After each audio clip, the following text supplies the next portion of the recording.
فرزند زہرا یہ حالات برے ہیں۔ کاشانۂ بصیرت ایک ایسا مکمل یوٹیوب چینل جس پر محروم بصارت کے لیے بالخصوص اور تمام افراد کے لیے بالعموم سینکڑوں کی تعداد میں اسلامی کتب دستیاب ہیں۔ لہذا گزارش ہے کہ آپ اپنی ذمہ داری نبھاتے ہوئے کاشانۂ بصیرت کو سبسکرائب کرنے کے ساتھ ساتھ بیل آئیکن کو پریس کیجیے تاکہ آپ علم کے حصول کے ساتھ ساتھ مذہب اہل بیت کی اشاعت میں بھی اہم کردار ادا کرتے رہیں۔ کاشانۂ بصیرت، کاشانۂ بصیرت، کاشانۂ بصیرت۔ فرزند زہرا یہ حالات برے ہیں۔ بسم اللہ الرحمن الرحیم۔ السلام علیکم سامعین، کاشانۂ بصیرت کا یوٹیوب چینل میں سیمی زوار ہم مل کر پڑھ رہے ہیں کتاب کلام امیر المومنین علیہ السلام، جلد سوم، شرح نہج البلاغہ۔ ریڈنگ کا ہے یہ پارٹ نمبر 32۔ ہم پڑھنے جا رہے ہیں خطبہ 84۔ سب سے پہلے سند خطبہ۔ اس خطبے کو سید رضی سے پہلے مشہور علماء اسلام نے اپنی کتب میں نقل کیا ہے۔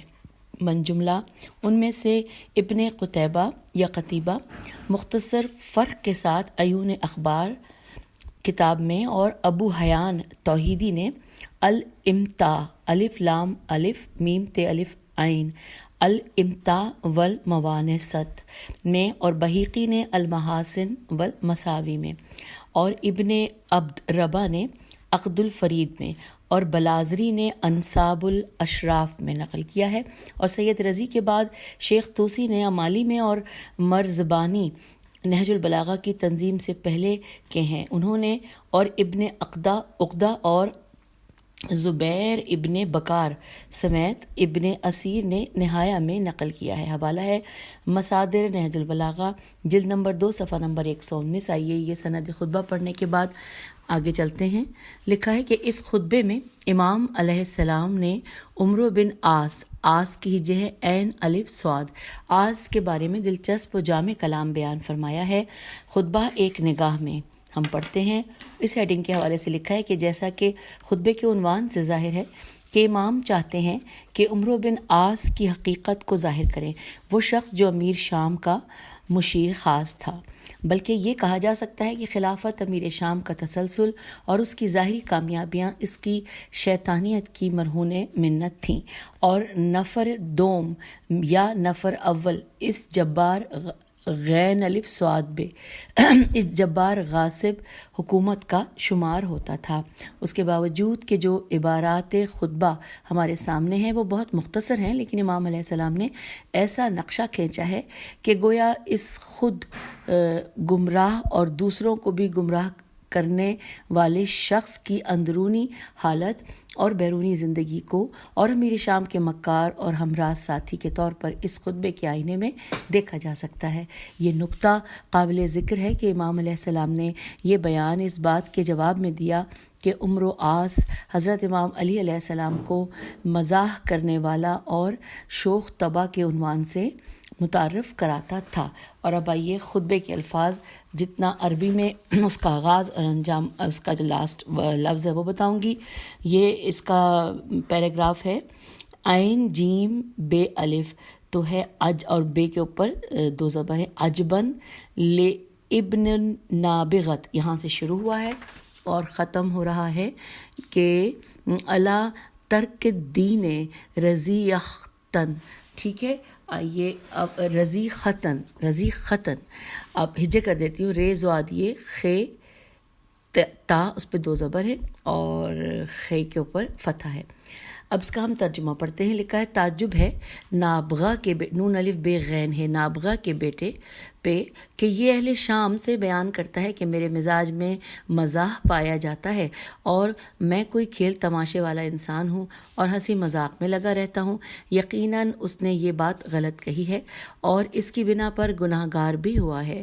آگاہ ہو جاؤ کہ بدترین کلام غلط بیانی ہے، اور یہ جب بولتا ہے تو جھوٹ ہی بولتا ہے، اور جب وعدہ کرتا ہے تو وعدہ خلافی ہی کرتا ہے، اور جب اس سے کچھ مانگا جاتا ہے تو بخل ہی کرتا ہے، اور جب خود مانگتا ہے تو چمٹ جاتا ہے، عہد و پیمان میں خیانت کرتا ہے، قرابتوں میں قطع رحم کرتا ہے، جنگ کے وقت امرو نہیں کرتا ہے اور چیخ چیخ کر میدان کو سر پر اٹھا لیتا ہے تاکہ لوگ اس کو شجاع اور بہادر سمجھیں جب تک تلواریں اپنی منزل پر زور نہ پکڑ لیں، اور جب ایسا ہو جاتا ہے تو اس کا سب سے بڑا حربہ یہ ہوتا ہے کہ کپڑے اتار دے اور دشمن کے سامنے اپنی پشت کو پیش کر دے۔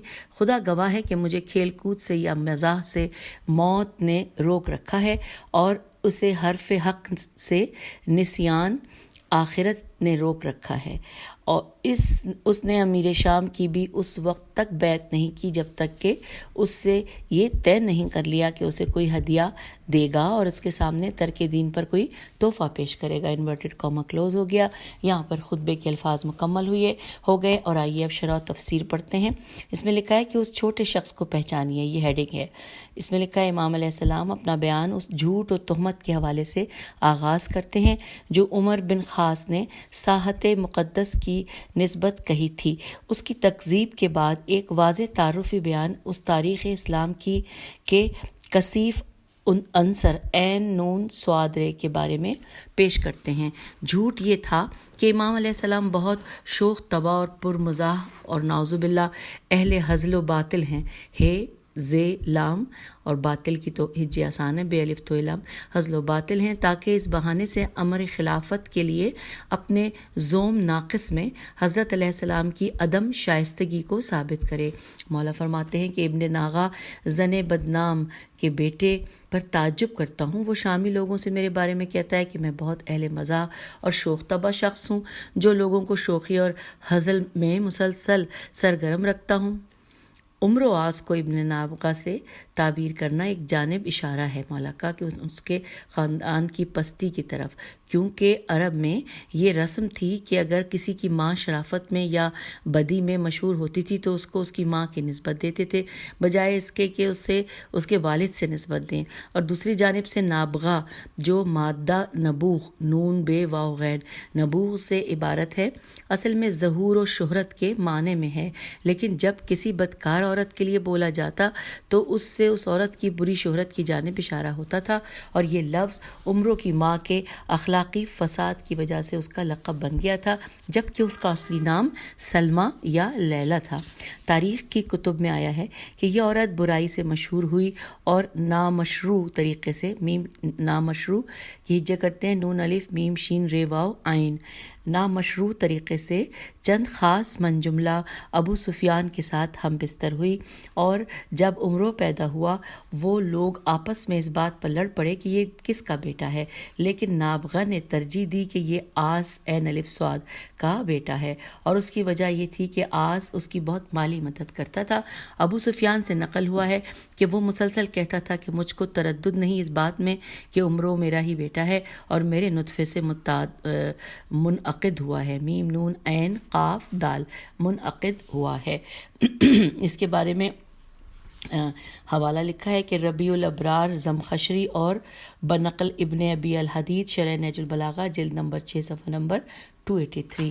حقیقت میں امام علیہ السلام کی یہ تعبیر ایک تمہید ہے بعد والے ارشاد کے لیے، یعنی ایسے انسان پر تعجب نہیں کرنا چاہیے کہ جو دنیا کے پاک و نیک لوگوں پر تہمت لگائے اور ان سے جھوٹی باتیں منسوب کرے۔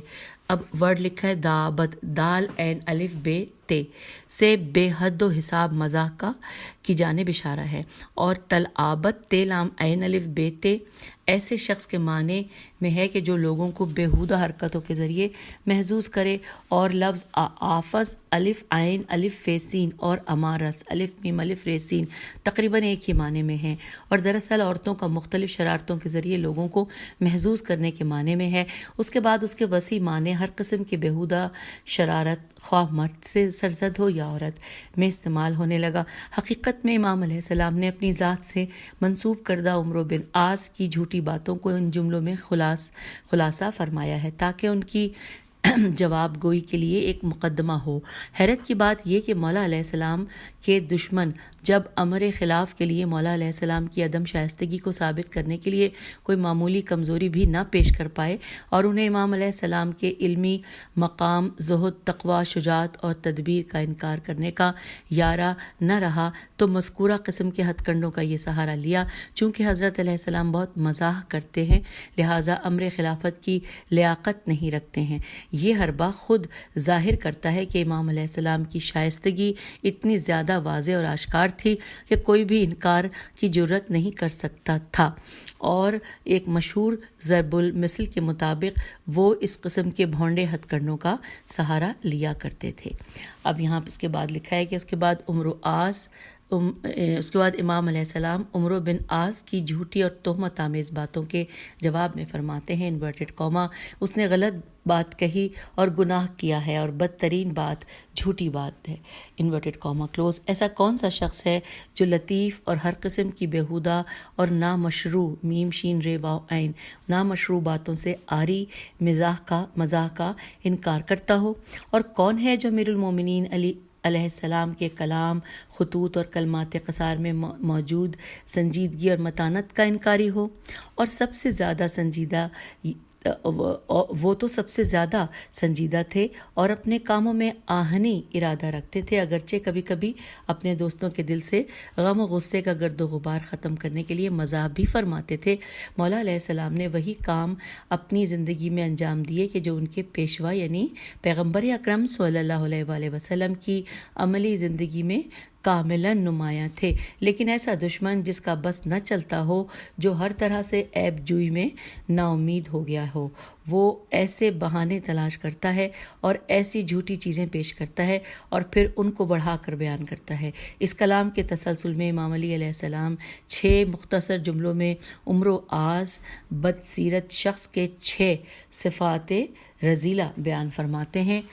مولا کہتے ہیں، فرما رہے ہیں، مولا کا فرمان ہے انورٹڈ کاما میں کہ وہ مسلسل جھوٹ بولتا ہے، وعدہ خلافی کرتا ہے، اگر کسی سے کوئی چیز کی درخواست کرتا ہے تو وہ بخل و کنجوسی کرتا ہے، اور اگر خود کسی سے کسی چیز کا تقاضا کرتا ہے تو اصرار کرتا ہے، اپنے عہد و پیمان میں خیانت کرتا ہے، حتیٰ کہ رشتہ داری کے پیوند کو بھی قطع کرتا ہے۔ انورٹڈ کاما کلوز ہو گیا۔ جو شخص بھی عمرو بن عاص کی سیاہ زندگی کے اس کی زندگی کی تاریخ کا مطالعہ کرے گا، ان 6 اخلاقی رذائل کو اس کے وجود میں بخوبی دیکھے گا۔ خلاصہ کلام یہ کہ وہ ایک دنیا پرست مرد تھا، وہ اس پست دنیاوی زندگی تک پہنچنے کے لیے کسی بھی جھوٹ اور تہمت سے دریغ نہیں کرتا تھا۔ جہاں اس کا فائدہ ہوتا تھا وعدہ کرتا تھا، اور جہاں نقصان دیکھتا تھا وہاں مخالفت کرتا تھا۔ اپنی تمناؤں کو پانے کے لیے خصوصاً امیر شام سے جہاں تک ہو سکتا تھا اصرار کرتا تھا اور امیر شام کو دباؤ میں رکھتا تھا، اور وہ بھی کیونکہ عمروں کی ضرورت رکھتا تھا لہٰذا اس کے خلاف شرع مطالبات کے سامنے جھک جاتا تھا۔ حکمین کے مسئلے میں اس کی پیمان شکنی سب پر واضح ہو گئی، حتیٰ کہ اپنے رشتہ داروں پر بھی رحم نہیں کرتا تھا۔ بعض مورخین کے کہنے کے مطابق اس نے تقریباً 90 سال زندگی گزاری، اور یعقوبی کے کہنے کے مطابق جب وہ مر رہا تھا اپنے بیٹے سے کہا، کاش تیرا باپ غزوہ ذات زال الف ذات السلاسل میں پیغمبر اکرم صلی اللہ علیہ وآلہ وسلم کے زمانے میں مر جاتا۔ میں نے ایسے کام کیے ہیں کہ جنہیں نہیں جانتا کہ خدا کو کیا جواب دوں گا۔ اپنے زیادہ اموال کی طرف دیکھ کر کہا کہ کاش اس کی جگہ اونٹ کا فیصلہ ہوتا، کاش 30 سال پہلے میں مر چکا ہوتا۔ امیر شام کی دنیا آبادی کی اور اپنا دین برباد کر دیا۔ امیر شام کی دنیا آباد کی اور اپنا دین برباد کر دیا، دنیا کو مقدم کیا اور آخرت کو چھوڑ دیا، راہ راست تو سعادت کو دیکھنے سے نابینا ہو گیا، اور یہاں تک کہ مرنے کا وقت آ گیا۔ گویا میں دیکھ رہا ہوں کہ امیر شام میرے اموال کو لے جائے گا اور تمہارے ساتھ بدسلوکی کرے گا۔ یہاں پر اس میں حوالہ دیا گیا ہے تاریخ یعقوبی مطابق نقل الغدیر جلد نمبر 2 صفحہ نمبر 175۔ پھر لکھا ہے کہ بہرحال ان رذیلہ صفات کا وجود عمرو عاص جیسے شخص اور اس کی زندگی کی تاریخ میں کسی شخص سے پوشیدہ نہیں ہے۔ اس کے بعد امام علیہ السلام عمرو بن عاص کی اپنی حیات میں انجام دیے گئے بدترین کاموں کی جانب اشارہ کرتے ہیں، ایسے کام جن کی نظیر پوری تاریخ میں نہیں ملتی۔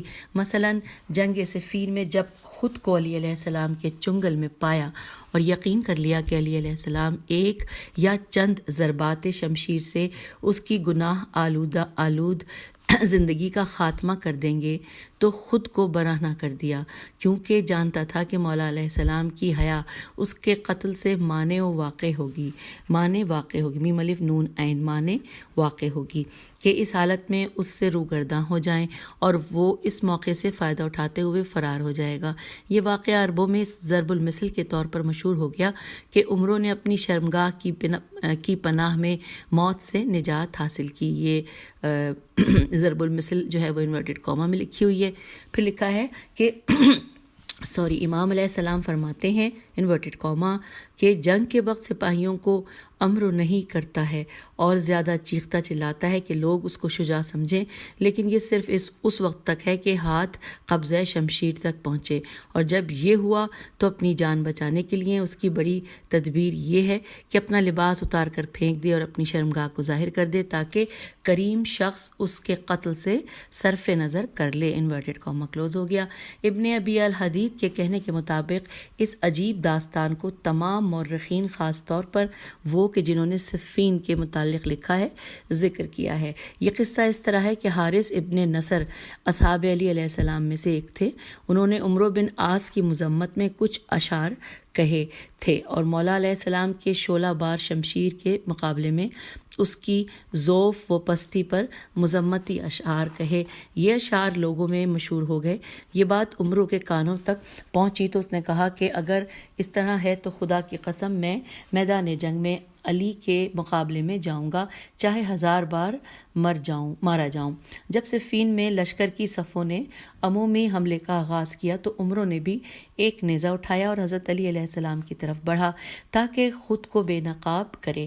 مولا علیہ السلام نے تلوار سے اس پر حملہ کیا۔ عمرو نے اپنے آپ کو ایسی چڑیا کی مانند محسوس کیا کہ جو ایک عقاب کے پنجے میں آنے والی ہے، اسی لیے پسپائی اختیار کرتے ہوئے خود کو گھوڑے سے گرا دیا اور اپنے آپ کو برہنہ کر دیا۔ امیر المومنین علیہ السلام نے چہرے کو دوسری جانب کیا اور واپس آ گئے، اور عمرو نے اس موقع کو غنیمت جان کر وہاں سے فرار اختیار کر لیا۔ یہ بات لوگوں میں مشہور ہو گئی اور حضرت علی علیہ السلام کی اعلیٰ ظرفیت کا چرچا ہو گیا۔ حوالہ ہے کتاب صفین نصر بن مزاحم صفحہ نمبر 422 اور طبق نقل از الغدیر جلد نمبر 2 صفحہ نمبر 157۔ تاریخ میں آیا ہے کہ جب امیر شام تخت پر بیٹھا، ایک دن عمرو عاص سے کہا کہ جب بھی تجھے دیکھتا ہوں مجھے ہنسی آ جاتی ہے۔ عمرو نے سوال کیا کہ کیوں؟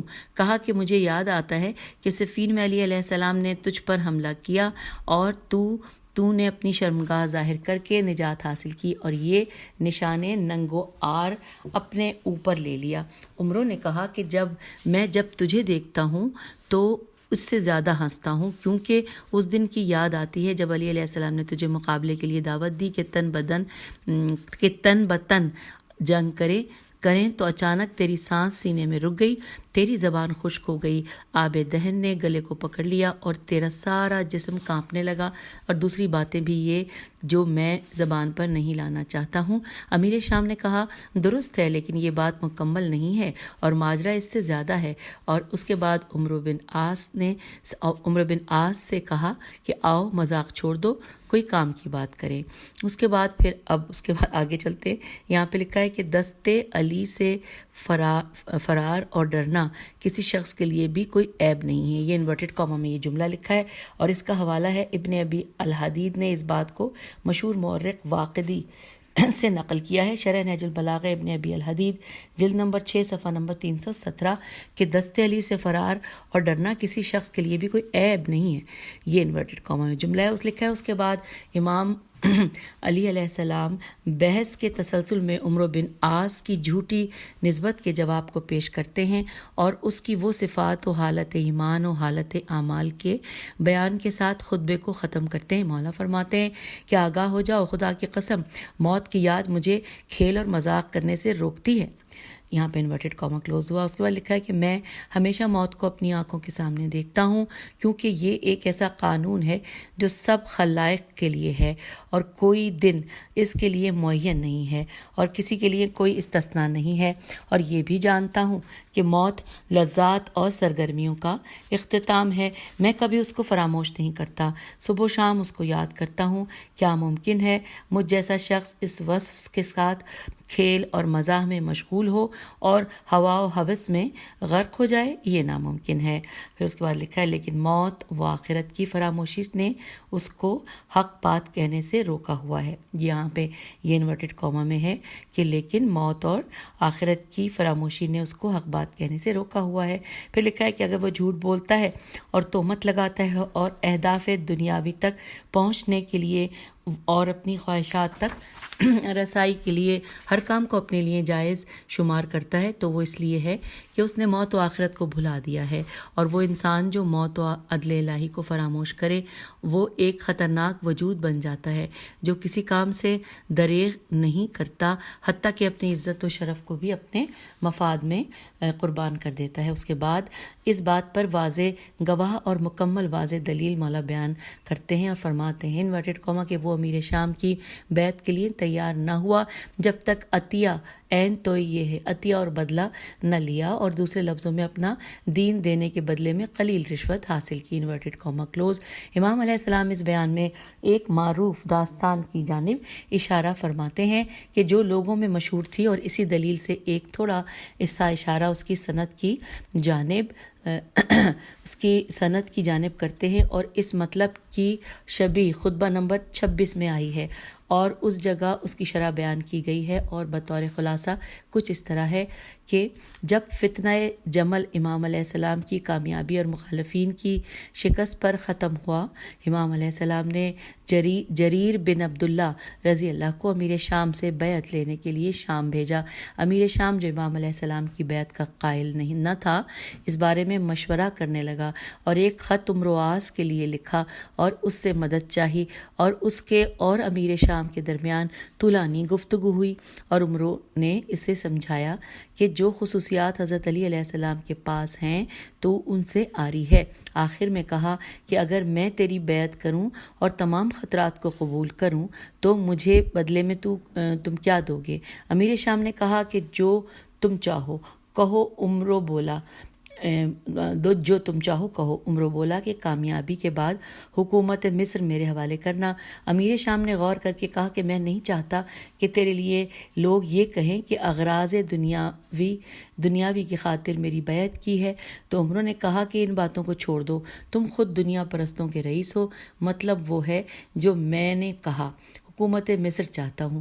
بالآخر امیر شام مان گیا اور اس کے ساتھ قرارداد باندھ لی، اور اس کے بعد لکھا ہے کہ لیکن ہوا یہ کہ دنیا نے اس کے ساتھ وفا نہ کی اور حکومت مصر پر چند سال سوار رہا، اور جس طرح اوپر ذکر کیا گیا ہے اپنی زندگی کے آخری عمر میں اپنے کیے پر بہت پشیمان تھا اور خود کو کوستا تھا، اور لیکن اس ہولناک بھنور سے نجات کی کوئی راہ نہ تھی۔ اور یہاں پر حوالے میں لکھا ہے کہ عمرو کی موت کی تاریخ کے بارے میں مورخین میں اختلاف ہے، لیکن علامہ امینی کے بقول الغدیر میں اور ابن ابی الحدید شرح نہج البلاغہ جلد 6 میں 321 پر صفحہ 321 پر صحیح قول یہ ہے کہ 43 ہجری میں اس کی سیاہ زندگی کا باب بند ہو گیا، اور اگر اس کی حکومت 39 میں شروع ہوئی تھی تو 5 سال سے زیادہ نہ چل سکی۔ اور اس کے بعد پھر ہم اب نکات پڑھنے کی طرف جا رہے ہیں، اور نکات کے حوالے سے 2 ہیڈنگز ہیں، ایک ہے عمرو عاص کون تھا اور دوسری ہے اسلام کی نظر میں مزاح۔ آئیے جانتے ہیں۔ ہم سب سب سے پہلے عمرو بن عاص کون تھا؟ ہم سب اس شخص کے نام سے آشنا ہیں اور ہر ایک کچھ نہ کچھ اس کی مکاریوں اور اس کی تخریبی اس کے منصوبوں کے بارے میں جانتا ہے جو اس نے تاریخ اسلام میں انجام دیے، اور اس میں سے مشہور ترین داستان وہ ہے جو سب کے ذہنوں میں ہے، یعنی جنگ صفین میں قرآن پاک کے نسخوں کو نیزوں پر بلند کرنا۔ جب امیر شام کا لشکر شکست سے دوچار ہونے کو تھا، اس نے ایک عجیب دھوکے سے لشکر کو شکست سے نجات دی۔ اس نے حکم دیا کہ قرآن کے نسخوں کو نیزوں پر بلند کریں اور بولیں کہ ہم قرآن کے پیروکار ہیں اور قرآن کو حاکم قرار دیتے ہیں اور جنگ سے دستبردار ہیں۔ اس فریب نے امیر المومنین علیہ السلام کے سادہ لوح گروہ پر اتنا اثر کیا کہ مولا علیہ السلام کو جنگ سے سختی سے منع کیا اور حکمیت کی بات ماننے پر مجبور کیا۔ بہرحال وہ تقریباً 34 سال بعثت پیغمبر اکرم صلی اللہ علیہ وآلہ وسلم سے پہلے متولد ہوا۔ اس کا باپ آس بن وائل اسلام کا بڑا دشمن تھا اور قرآن مجید میں اس کی مذمت کی ہے۔ فرمان خداوندی ہے سورہ مبارکہ کوثر آیت نمبر 3 کہ تیرا دشمن نسل بریدہ اور بے اولاد رہے گا، انا شانئک هو الابتر۔ اور اب آگے پڑھتے ہیں، لکھا ہے عمرو بن عاص یہ دیکھ کر بہت خوش ہوتا تھا کہ پیغمبر اکرم صلی اللہ علیہ وآلہ وسلم کا کوئی فرزند نہیں ہے جو ان کی یادگار ہو۔ ان کی وفات کے بعد سب ختم ہو جائے گا، اس لیے مذکورہ آیت پیغمبر اکرم صلی اللہ علیہ وآلہ وسلم کے حق میں نازل ہوئی تھی۔ اس کی ماں سب مورخین کی تصریح کے مطابق مکے کی بدنام ترین عورت تھی، اس طرح کہ جب عمرو متولد ہوا تو اس کے حق پدری کے لیے 5 شخص مدعی تھے، لیکن اس کی ماں نے ترجیح دی کہ اسے آس کا بیٹا شمار کیا جائے، عین الف صاد کیا جائے، کیونکہ اس کی شباہت آس سے زیادہ ہے اور آس دوسروں کے مقابلے میں اس کی زیادہ مالی معاونت کرتا تھا، اور اس لیے بعض مورخین نے اسے نامشروع بیٹے کے عنوان سے ذکر کیا ہے۔ نون الف میم شین رے واو عین نامشروع بیٹے کے عنوان سے ذکر کیا ہے، اور یہاں تک کہ مشہور شاعر حسان بن ثابت رضی اللہ نے اس کی مذمت میں ایک قصیدہ لکھا ہے جس کے اشعار اس مطلب کی جانب اشارہ کرتے ہیں کہ جس وقت مسلمین مکہ ایک گروہ سے نہیں، یہاں پر پیراگراف ختم ہوا کہ قصیدہ لکھا ہے کہ جس کے اشعار اس مطلب کی جانب اشارہ کرتے ہیں۔ اگلا پیراگراف ہے کہ جس وقت مسلمین مکہ کے ایک گروہ نے مشرکین قریش کے مظالم کی وجہ سے حبشہ کی جانب ہجرت کی، عمرو عاص کو بت پرستوں کی جانب سے عمار نامی شخص کے ہمراہ حبشہ کی طرف جانے کی ذمہ داری سونپی گئی، اور یہ حکم دیا گیا کہ اگر ہو سکے تو مہاجروں کے سردار جعفر کو قتل کر دے یا حبش کی حکومت کو مسلمانوں کے خلاف بھڑکائے۔ وہ حبشہ میں ظاہری طور پر مسلمان ہو گیا کہ شاید اس طرح اسلام پر کاری ضرب لگا سکے۔ بعض مورخین کہتے ہیں کہ عمرو عاص کا حبشہ کی طرف سفر جنگ خندق کے موقع پر تھا۔ اس نے کچھ اپنے دوستوں سے کہا تھا میری رائے یہ ہے کہ حبشہ کی طرف جانا ہمارے حق میں بہتر ہوگا، اگر ہماری قوم کامیاب ہوئی تو واپس آ جائیں گے، اور اگر محمد کامیاب ہوا تو حبشہ ہی میں رہیں گے، اس لیے کہ محمد صلی اللہ علیہ وآلہ وسلم کی حکومت میں رہنے سے بہتر ہے کہ نجاشی کی حکومت میں رہیں۔ جب وہ حبشہ وارد ہوا اور اس وقت جعفر بن ابو طالب علیہ السلام اور مسلمانوں کا گروہ حبشہ میں تھا، عمرو بن عاص اور اس کے ساتھی نجاشی کے لیے تحفے لائے تھے جو اسے پسند آئے، تو انہوں نے موقع غنیمت جانتے ہوئے تقاضا کیا کہ جعفر علیہ السلام کے قتل کی اجازت دے دیں۔ نجاشی جو باطن میں مسلمان ہو گیا تھا بہت طیش میں آیا اور انہیں خبردار کیا۔ عمرو کو اس بات کی توقع نہ تھی، فوراً کہنے لگا کہ میں نہیں جانتا تھا کہ محمد کا اتنا مقام ہے، میں ابھی اسی وقت مسلمان ہوتا ہوں، اور وہ ظاہراً مسلمان ہو گیا۔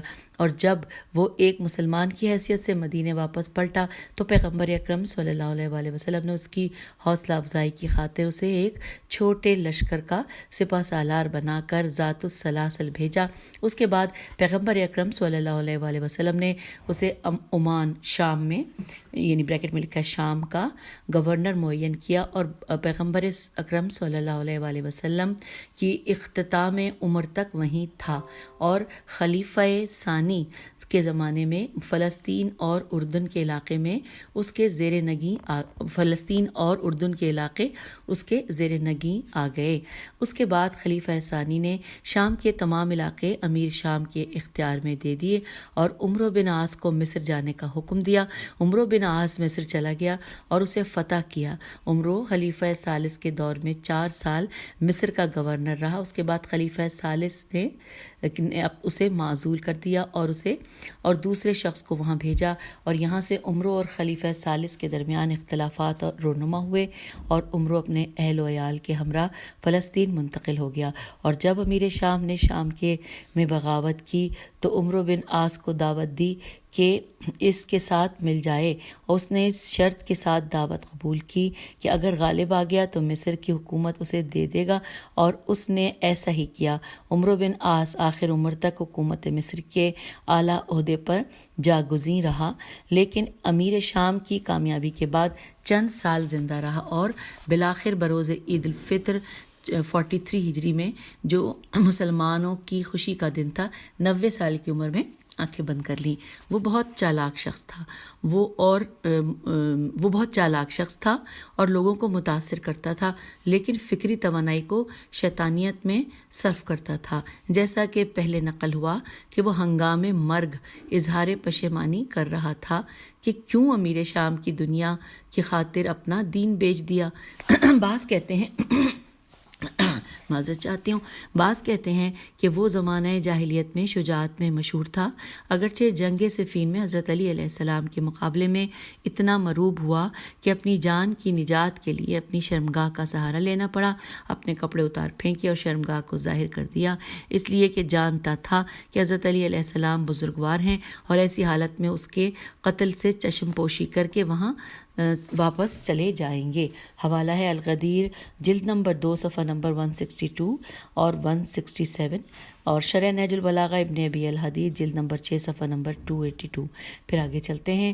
لکھا ہے مرحوم علامہ امینی رحمۃ اللہ عمرو بن عاص کے حالات میں تحریر فرماتے ہیں انورٹڈ کاما کہ ہمیں کوئی شک نہیں کہ اس نے ہرگز اسلام و ایمان کو قبول نہ کیا تھا، بلکہ جب وہ جعفر ابن ابی طالب علیہ السلام اور ان کے دوستوں کو قتل کرنے کے لیے حبشہ گیا، اور ایک جانب سے جب یہ خبر اس کے کانوں میں پڑی کہ پیغمبر اکرم صلی اللہ علیہ وآلہ وسلم حجاز میں پیش رفت کر چکے ہیں، اور دوسری جانب حبشہ میں مسلمانوں کی نسبت نجاشی کی حمایت کا مشاہدہ کیا، تو ظاہراً اسلام لے آیا، اور جب حجاز واپس پلٹا تو منافقانہ انداز میں مسلمانوں کے درمیان زندگی گزاری، اس امید کے ساتھ کہ کوئی مقام حاصل ہو جائے۔ Inverted comma close.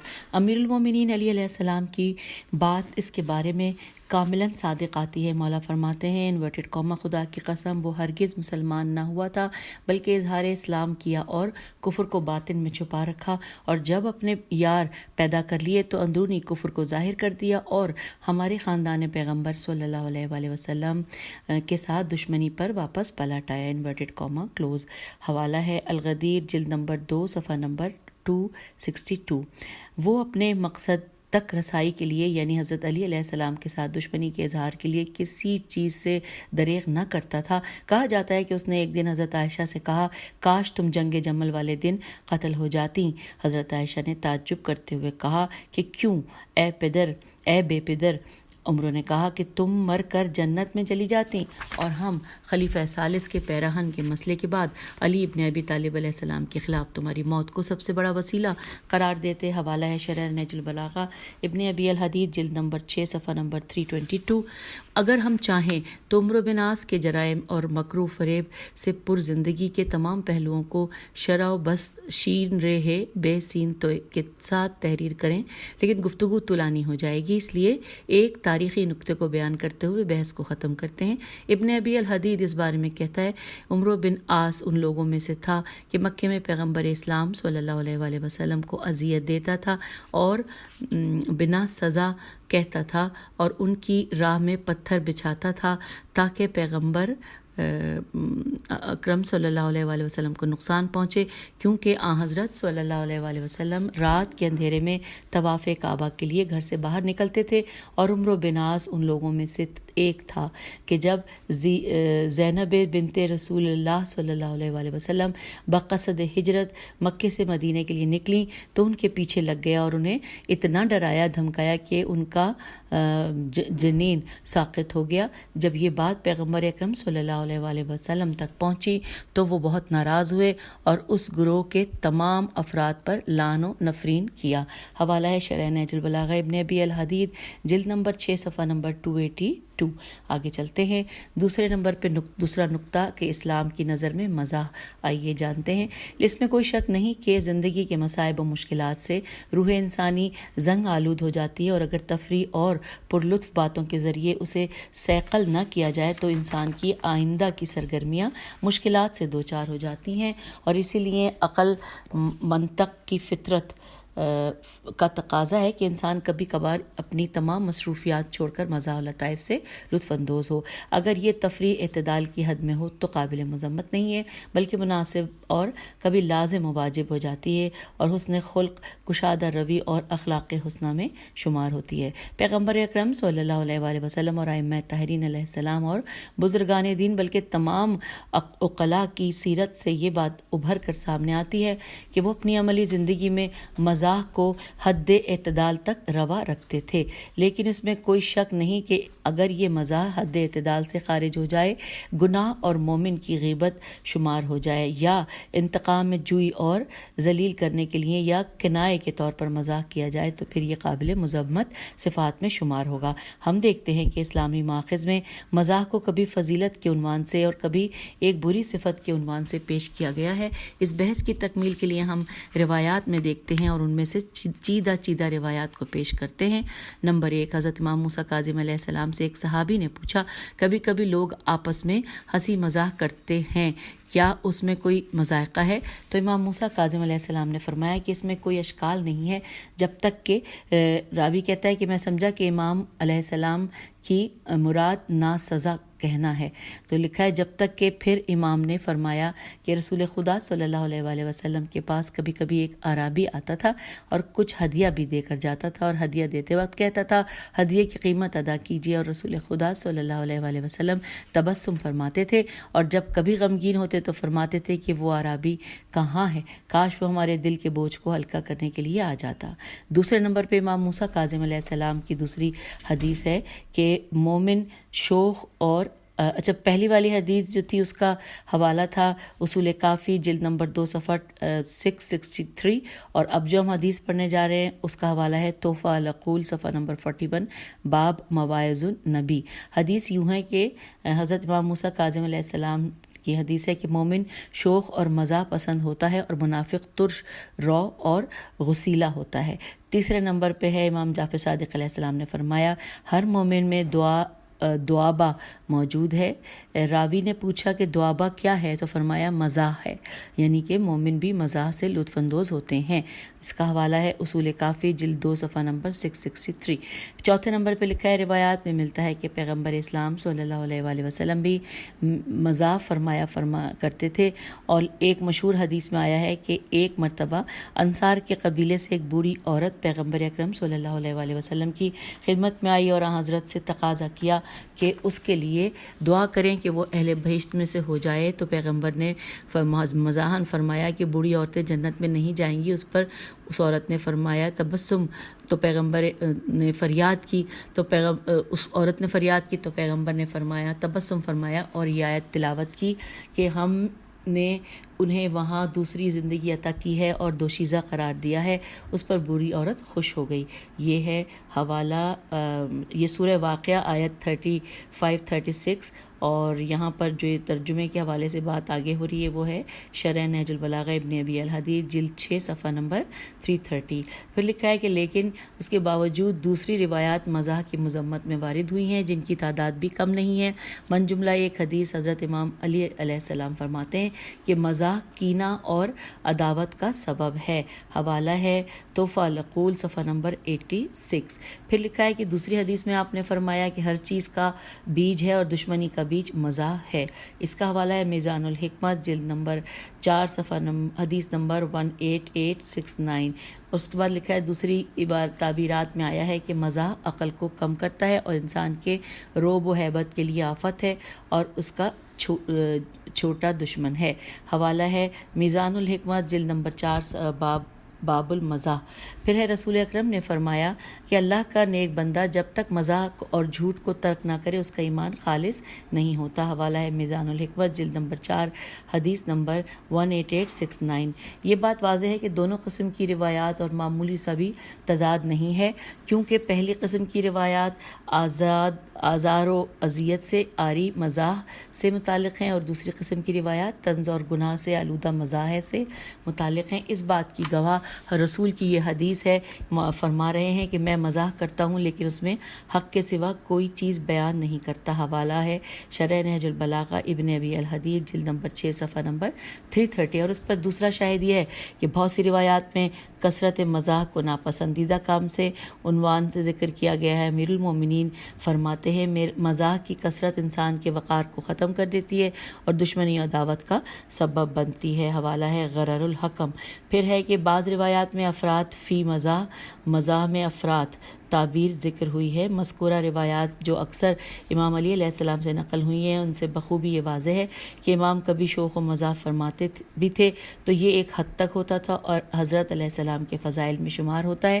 مولا علیہ السلام ایک خوش روح خوش مجلس اور غیر معمولی اخلاقی کشش کے مالک تھے، لیکن کینہ پرور دشمن اور اچھی صفات کو بھی برائی سے تعبیر کرتا ہے اور اسے بھی برے پروپیگنڈوں کے لیے کام میں لاتا ہے، اور اس کے لیے مثال وہی ہے کہ جو اس خطبے میں بیان ہوئی ہے۔ امام علیہ السلام اس خطبے میں در حقیقت زیادہ مزاح کی اپنی ذات سے نفی کی ہے انہوں نے، لیکن عاقلانہ اور ممدوح مزاح کی جو روح کی پاکیزگی اور نشاط قلب اور مومنین کے دلوں میں خوشیوں کے داخل ہونے کا سبب ہوتا ہے نفی نہیں فرمائی۔ اس بات کو ایک لطیف حدیث سے اختتام پذیر کرتے ہیں، اور وہ یہ کہ ایک دن حضرت یحییٰ نے حضرت عیسیٰ علیہ السلام سے ملاقات کی جبکہ عیسیٰ علیہ السلام مسکراتے ہوئے خوش نظر آ رہے تھے، تو آپ علیہ السلام کو دیکھ کر حضرت یحییٰ نے پوچھا میں ایسا کیوں محسوس کر رہا ہوں کہ گویا آپ علیہ السلام عذاب الہی سے امن و امان میں ہیں؟ تو حضرت عیسیٰ علیہ السلام نے فرمایا کہ چونکہ میں تجھے ناراحت اور ناراض دیکھ رہا ہوں گویا رحمت خدا سے مایوس ہو گئے ہو۔ اس کے بعد کہا کہ آؤ اس کی حقیقت سمجھنے کے لیے اللہ کی طرف سے وحی کا انتظار کرتے ہیں۔ خداوند متعال نے اس پر یہ وحی بھیجی کہ تم میں سے محبوب ترین وہ شخص ہے جو خوش رہے اور مسکرانے والا اور میری نسبت بہترین حسن ظن رکھنے والا ہے۔ اور اس کا حوالہ نوٹ کیجیے، شرح نہج البلاغہ ابن ابی الحدید جلد نمبر 6 صفحہ نمبر 333۔ اور یوں ہم آپ سے اجازت چاہتے ہیں، یہ تھوڑا طویل ہو گیا۔ خدا حافظ، فی امان اللہ۔